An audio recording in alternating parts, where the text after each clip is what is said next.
हमारे माननीय नितिन नवीन जी बीजेपी की विरासत को आगे बढ़ाएंगे। मैं आजकल के युवाओं की भाषा में कहूं तो नितिन जी खुद भी एक प्रकार से मिलेनियल है। वो उस जनरेशन से हैं जिसने भारत में बड़े आर्थिक, सामाजिक और टेक्नोलॉजिकल परिवर्तन होते देखे हैं। वो उस जनरेशन से हैं जिसने बचपन में रेडियो से सूचनाएं पाई और आज एआई के भी एक्टिव यूजर है। नितिन जी के पास युवा ऊर्जा भी है और संगठन में कार्य का लंबा अनुभव भी है। ये हमारे दल के हर कार्यकर्ता के लिए बहुत उपयोगी होगा। साथियों, इस वर्ष जनसंघ की स्थापना को 75 वर्ष हो रहे हैं और मैं आज इन 75 वर्ष लगातार लक्षावधि कार्यकर्ताओं ने, अनेक परिवारों ने, अनेक पीढ़ियों ने जो त्याग, तपस्या और बलिदान दिए हैं, मैं उनको आदरपूर्वक नमन करता हूं।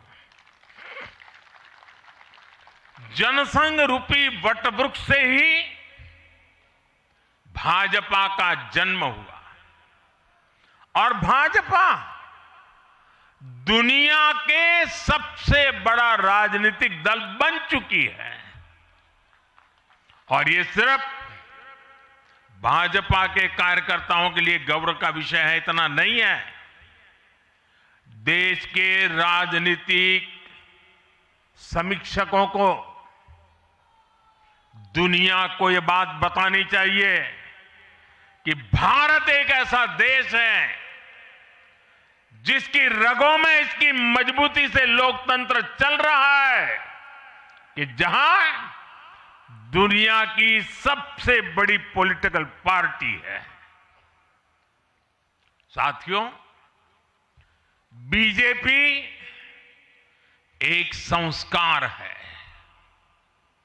बीजेपी एक परिवार है। हमारे यहां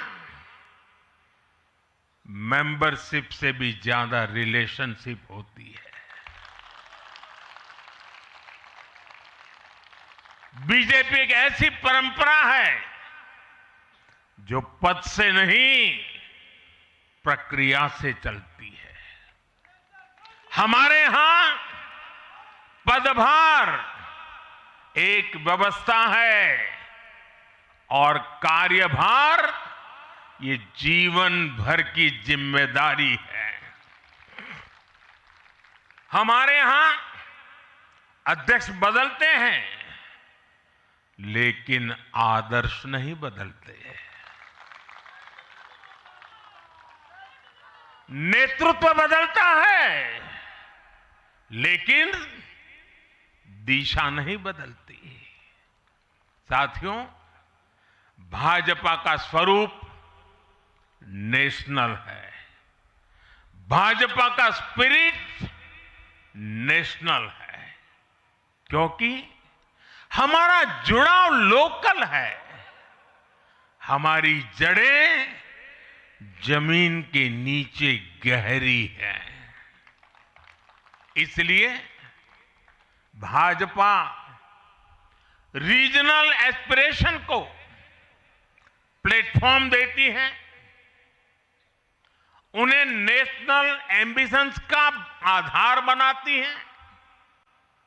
और इसलिए आज देश के कोने कोने के लोग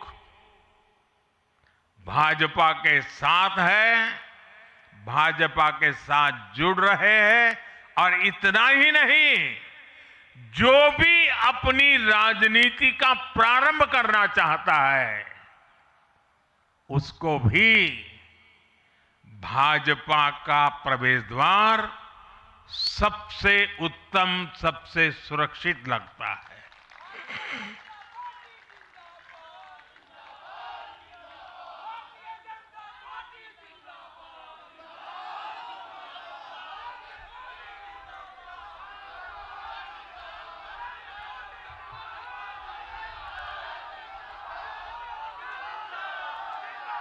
साथियों,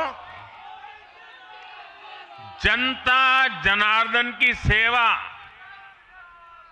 ये हमारे लिए हमेशा सर्वोपरि रही है। हमने सत्ता को सुख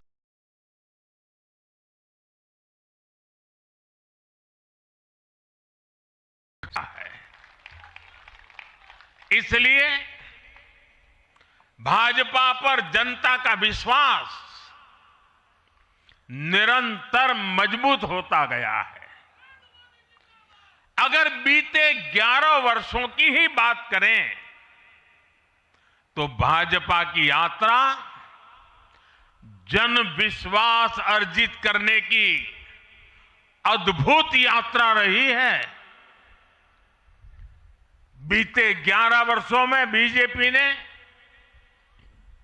हरियाणा, असम, त्रिपुरा और ओडिशा में पहली बार अपने सामर्थ्य से सरकार बनाई।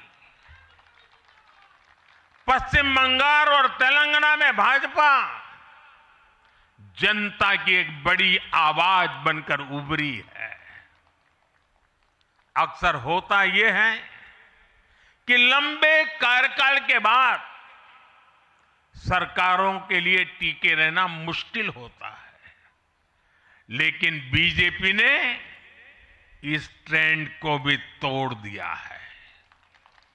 गुजरात हो, मध्य प्रदेश हो, महाराष्ट्र हो, बिहार हो, इन सभी राज्यों में कई कार्यकाल के बावजूद बीजेपी पहले से भी बड़े जनादेश के साथ सरकार में लौटी है।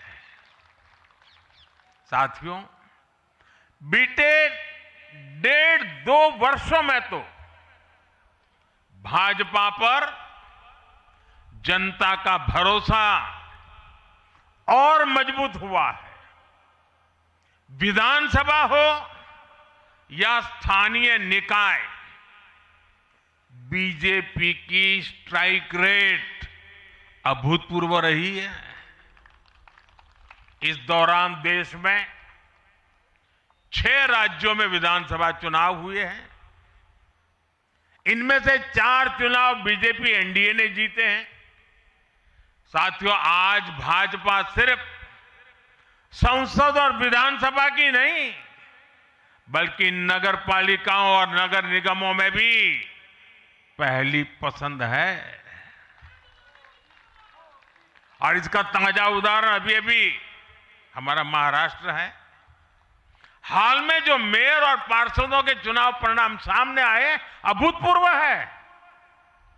बीजेपी महाराष्ट्र के स्थानीय निकायों में नंबर 1 पार्टी बनी है। कुल 29 में से 25 बड़े शहरों की जनता ने बीजेपी एनडीए को चुना है। कुल जितने पार्षद जीते हैं उनमें से 50% बीजेपी के हैं। ऐसे ही केरला में भी आज बीजेपी के करीब 100 पार्षद हैं। केरला की राजधानी तिरुअनंतपुरम की जनता ने मेयर चुनाव में 45 साल बाद लेफ्ट से सत्ता छीनी और भाजपा पर भरोसा किया। मुझे पूरा विश्वास है कि आने वाले विधानसभा चुनावों में भी लोग केरला में बीजेपी को अवसर जरूर देंगे। साथियों, बीजेपी निरंतर जीत रही है, उसका विस्तार हो रहा है। ये निश्चित तौर पर हम सभी के लिए गर्व का विषय है, लेकिन हम ये सभी के लिए बहुत बड़े दायित्व का बोध भी है और दायित्व बोध का समय भी है। कभी भाजपा ने पार्टी विद अ डिफरेंस के रूप में अपनी यात्रा शुरू की थी। आज बीजेपी पार्टी ऑफ गवर्नेंस भी है।